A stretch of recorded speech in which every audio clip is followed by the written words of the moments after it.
మాఘమాసం శ్రీ పంచమిని పురస్కరించుకుని కాకినాడ జిల్లా పిఠాపురం నియోజకవర్గం గొల్లప్రోలు మండలం తాటిపర్తిలో శ్రీ అపర్ణాదేవి అమ్మవారు వీణా పుస్తకధారిణి సరస్వతీదేవి అవతారంలో భక్తులకు దర్శనమిచ్చారు. ఈ సందర్భంగా ఆలయ ప్రధాన అర్చకులు ఆకొండి ప్రభాకర్ శాస్త్రి ఆలయంలో అమ్మవారికి విశేష పూజలు నిర్వహించి అనంతరం చిన్నపిల్లలకు అక్షరాభ్యాసం చేశారు. ఈ సందర్భంగా ఆకొండి ప్రభాకర్ శాస్త్రి మీడియాతో మాట్లాడారు.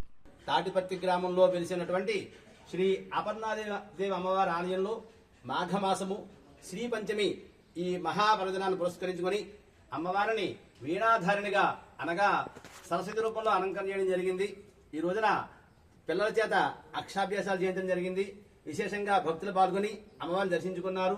వచ్చిన భక్తులందరూ కూడా ఆలయ కమిటీ వారి ఆధ్వర్యంలో అన్ని ఏర్పాటు చేయడం జరిగింది. అందరికీ ఉచిత ప్రసాదాలు అందజేయడం జరిగింది.